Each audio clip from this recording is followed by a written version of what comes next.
আপনার খবরও রাখেন কে? এই কথাটা সবার স্মরণ রাখা উচিত। কেউ কেউ নামাজি হয়ে, কেউ কেউ নামাজি সেজে, কেউ কেউ নামাজি সেজে কোরআনের বিরোধিতা করে আসে। কেউ কেউ সামনে রেখে দাঁড়িয়ে মুসাল্লির খাতায় নাম লেখায়ও কোরআনের বিরোধিতা করে আসেনি। কোরআনের আওয়াজকে নিস্তব্ধ স্তব্ধ করে দিতে চায় আসেনি। আল্লাহ রাব্বুল আলামিনের ডাইরেক্টলি মেসেজ, এই বান্দা শুনে নাও, জেনে নাও, ওয়া না'লামু মা তুওয়াসওয়িসু বিহি নাফসুহ।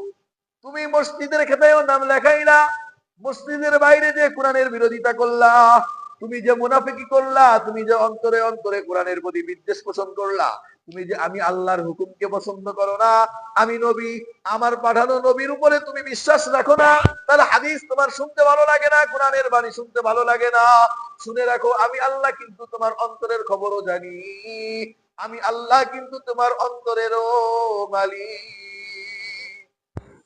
অনেকে মনে করে যে আমি তো নামাজি, আমার তো সবাই নামাজি মনে করে, আমি তো সামনের কাতারের মুসাল্লি, আমি তো সামনের কাতারে নামাজ পড়ি, আমি তো ফজরেও যাই, জোহরেও যাই, আসরেও যাই, মাগরিবেও যাই, ইশায়ও যাই, আমি তো মসজিদে উপস্থিত থাকি, কিন্তু আমি যে কোরআন পছন্দ করি না, আমি যে হক কথা পছন্দ করি না, আমি যে আমার বিরুদ্ধে আকামের কুকামের কথা বিরুদ্ধে গেলে আমি সেটা ভালোবাসি না, এটা তো আমি জানি মনে মনে বিরুদ্ধে ফাতপাদি কোরআনের আওয়াজকে বন্ধ করে দেওয়ার জন্য চেষ্টা করি, এটা তো কেউ দেখে না, বোঝে না।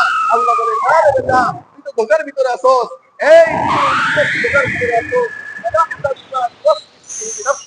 আমি আল্লাহ তোকে বানাইছি, আমি আল্লাহ তোর অন্তরের সব কল্পনা জল্পনার খবর আমি আল্লাহ নিজে রাখি। এই জন্য দোস্ত, একথা ভুলে গেলে হবে না, অন্তরের খবরও জানেন কে?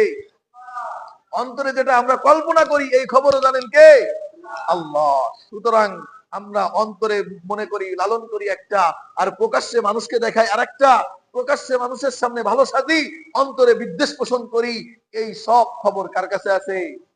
আল্লাহর কাছে আছে। এই জন্য সাবধান, এটা হচ্ছে মুনাফিকি। অন্তরে একটা, প্রকাশ্যে আর একটা। প্রকাশ্যে ভালো সাজি